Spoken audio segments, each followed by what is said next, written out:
नमस्कार दोस्तों, स्वागत है आपका हमारे YouTube चैनल स्मार्ट लेवल में। दोस्तों, जैसा कि आपको बताया गया है कि प्रतिदिन हम टॉप 20 प्रश्न जो कि सभी प्रतियोगी परीक्षाओं के लिए समान दृष्टिकोण से महत्वपूर्ण है वो लेकर आपके बीच आते हैं, जिसमें कि आप देखेंगे तो आप पाएंगे कि SSC, railway, teaching jobs, state level exams, BSSC, police इत्यादि, यहाँ तक कि बीपीएससी के प्री तक का जो प्रश्न है इस सेशन से कवर हो जाता है। तो आइए बिना किसी देरी किए हुए शुरू करते हैं आज का यह बेहतरीन सेशन। इस सेशन का पहला प्रश्न है कि भारत में सबसे अधिक वर्षों तक रहने वाला यूरोपीय कंपनी है।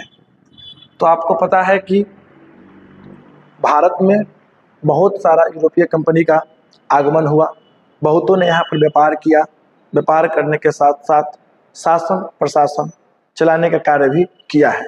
तो आप जानेंगे तो इसका जो सही उत्तर है यह होगा आपका पुर्तगाली ईस्ट इंडिया कंपनी।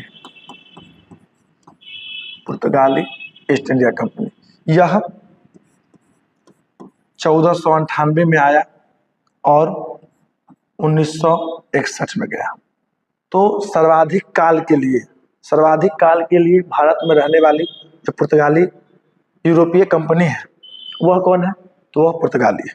ठीक है, आप जानते होंगे कि 17 मई 1498 को वास्को डी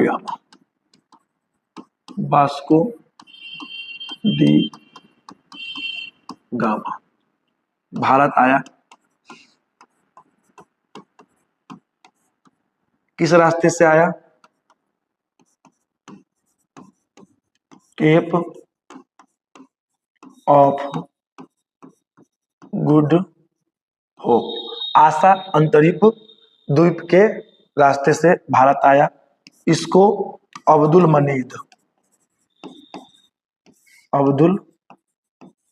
मनीद जो कि गुजराती व्यापारी था की सहायता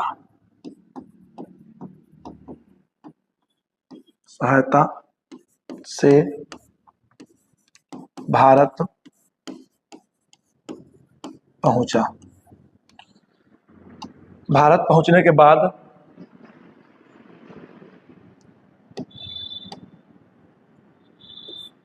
केरल के कालीकट बंदरगाह पर, कौन बंदरगाह पर? कालीकट बंदरगाह पर आया। ठीक है, जहां इसका स्वागत राजा जमोरिन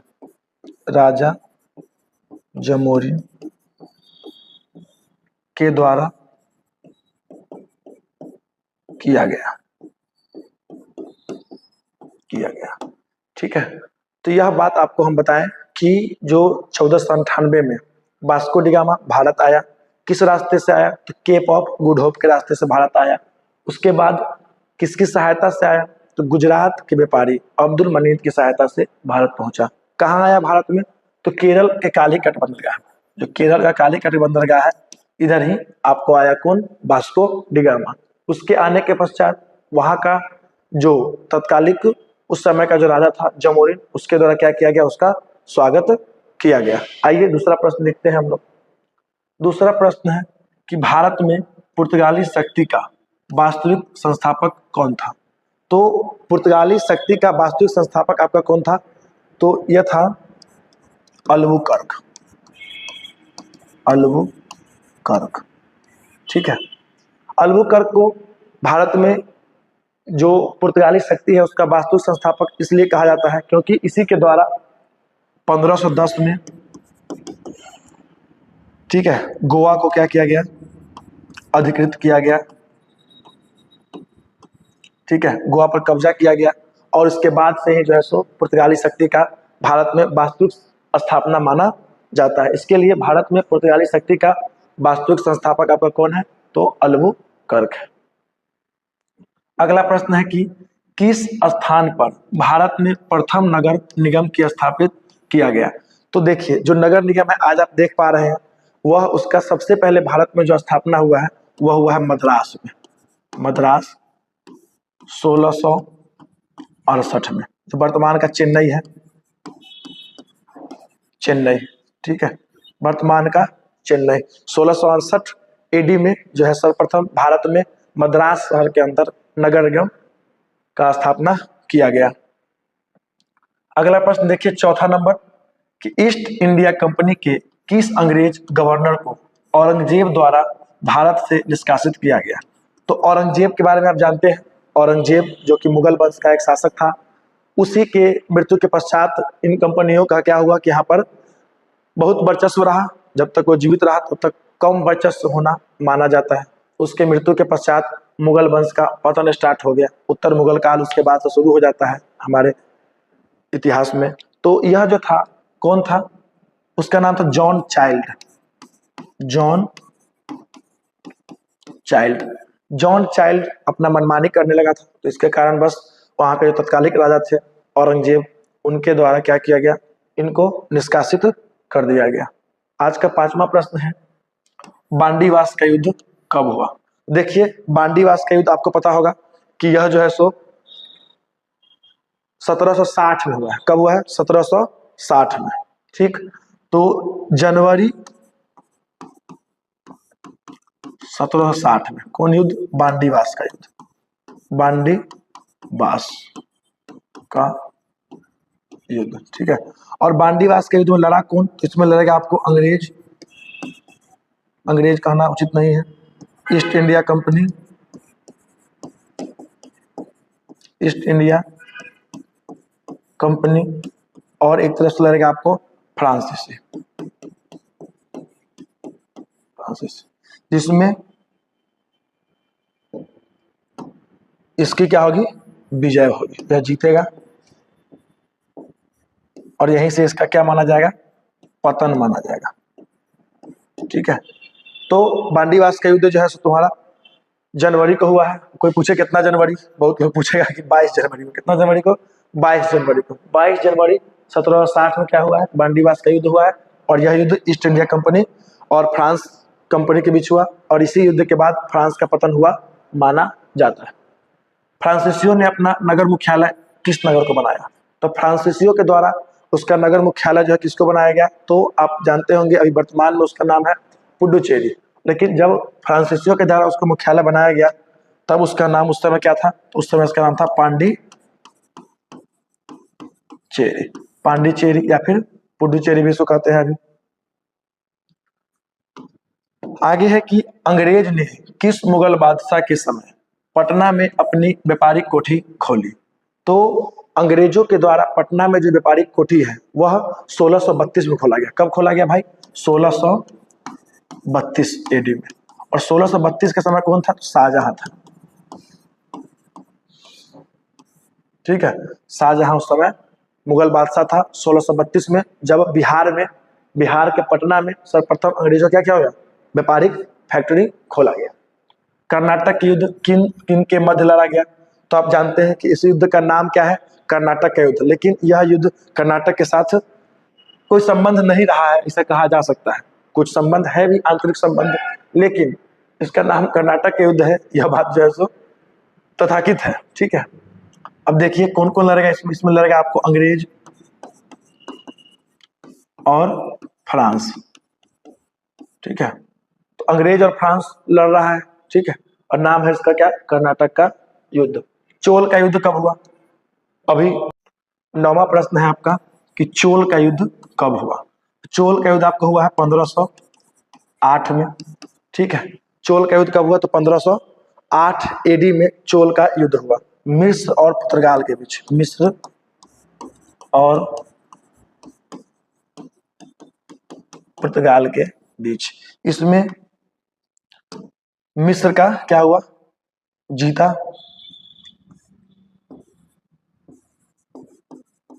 और यह हार गया। हिंद महासागर के अंदर यह पुर्तगालियों की पहली हार थी। कौन युद्ध भाई? चोल का युद्ध, ठीक। आगे देखिए, राजा राम मोहन राय का पूर्वगामी किसे कहा जाता है? तो अलवुकर को कहा जाता है। अल्बुकर्क।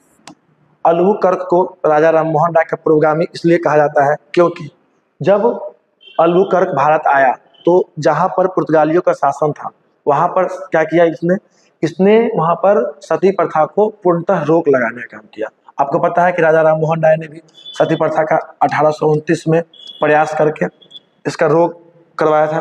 तो सबसे पहले जो है सो अल्बुकर्क ने पुर्तगाली शासित क्षेत्रों में सती प्रथा को समाप्त करवाने का प्रयास किया। इसके लिए इसको राजा राममोहन राय के पूर्वगामी कहा जाता है। भारतीय सेना ने 1961 में किस ऑपरेशन के तहत गोवा को पुर्तगालियों से मुक्त करवाया? तो ऑपरेशन का नाम था ऑपरेशन विजय। ऑपरेशन विजय, और इससे जो है सो गोवा आज़ाद हो गया, ऐसा कह सकते हैं हम लोग। आज़ाद हुआ और यूटी बन गया। क्या बन गया? यूटी बन गया, यूनियन टेरिटोरीज। बाद में फिर इसको राज्य बनाया जाएगा। ठीक, 12 नंबर प्रश्न देखिए। 12 नंबर है कि डच ईस्ट इंडिया कंपनी की स्थापना हुई तो कब हुआ जी? 1602 में। सप्तवर्षीय युद्ध ब्रिटिश और फ्रांस के बीच कब हुआ? देखो, एक युद्ध था सप्तवर्षीय युद्ध। कौन युद्ध? सप्तवर्षीय युद्ध, जो कि 1756 से लेके, अब सप्तवर्षीय है तो कितना वर्ष चलेगा जी? 7 वर्ष चलेगा। तो कब तक चलेगा? 1763 तक। 1756 से 1763 तक सप्तवर्षीय युद्ध ब्रिटिश और फ्रांस के बीच हुआ। इसको हम लोग सप्तवर्षीय युद्ध कहते हैं। 7 वर्ष यह चला है और यह युद्ध जो है इसकी संधि हुई पेरिस की संधि। कौन संधि? पेरिस की संधि। और पेरिस की संधि के तहत सप्तवर्षीय युद्ध का क्या हो गया? समापन हो गया। आगे देखिए, किसने ईस्ट इंडिया कंपनी के बारे में यह टिप्पणी की कि कंपनी एक असंगति है परंतु उस व्यवस्था का भाग है जहां सब कुछ असंगत है। कंपनी एक असंगति है परंतु यह उस व्यवस्था का भाग है जहां सब कुछ असंगत है। कंपनी की बुराई कर जा रही है। ठीक है, यह किया गया मैकाले के द्वारा। मैकाले के द्वारा कंपनी पर टिप्पणी किया गया है। ठीक, अगला प्रश्न देखिए आप। अंग्रेजों द्वारा प्रथम मान्यता प्राप्त फैक्ट्री कहाँ लगाया गया? तो आंध्र प्रदेश के मसूलीपट्टनम में। मसूलीपट्टनम। ठीक है, कब? तो 1611 में। किस अधिनियम द्वारा बंगाल के गवर्नर को बंगाल का गवर्नर जनरल पद नाम दिया गया? देखिए, शुरू में क्या था? Bengal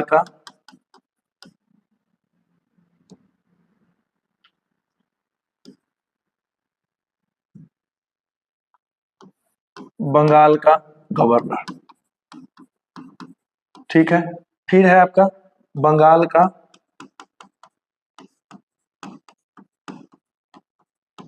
governor general. उसके बाद भारत का गवर्नर जनरल। फिर आपका भारत का वायसराय। ठीक है, तो जो बंगाल का पहला गवर्नर था, ठीक है, उसके बाद क्या बन गया? बंगाल का गवर्नर जनरल। और फिर आपका ये आएगा, इसको पहले इधर कर लेते हैं। ठीक, देखिए, रॉबर्ट क्लाइव। कौन? रॉबर्ट क्लाइव, बंगाल का पहला गवर्नर। ठीक है, उसके बाद अंतिम गवर्नर का बात करेंगे आपका तो Hasting, Warren Hasting. Warren Hastings. फिर बंगाल का गवर्नर जनरल का बात किया जाएगा तो बंगाल का पहला गवर्नर जनरल कौन? Warren Hastings. फिर बंगाल का अंतिम गवर्नर जनरल का बात किया जाएगा तो विलियम बेटिंग।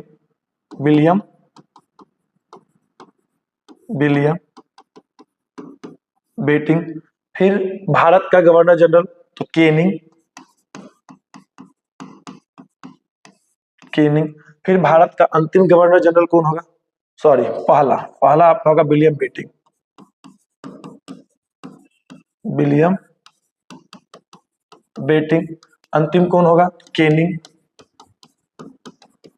ठीक है, फिर भारत का पहला वायसराय तो केनिंग। ठीक है, फिर अंतिम तो माउंटबेटन। माउंटबेटन। देखिए इस सबके नाम के आगे लॉर्ड लगा हुआ है, तो लॉर्ड नहीं लिखने के पीछे कारण है, भगवान तो है नहीं सब। ठीक है, चलिए इसको आप देख सकते हैं, इसका स्क्रीनशॉट भी ले सकते हैं। ठीक है, चलिए इसके बाद जो ये प्रश्न था आपका, इसका उत्तर होगा 1773 का रेगुलेटिंग एक्ट। Regulating act. अगला प्रश्न है, कंपनी के कर्मचारियों को बिना लाइसेंस प्राप्त किए निजी व्यापार करने तथा भारतीय लोगों से उपहार लेना प्रतिबंधित कर दिया गया। ये सब किया गया आपको कब? 1773 के रेगुलेटिंग एक्ट से। आगे देखिए, रेगुलेटिंग एक्ट 1773 में निहित कमियों को दूर करने के लिए ब्रिटिश संसद ने कौन सा एक्ट पारित किया? 1781 का एक्ट ऑफ सेटलमेंट।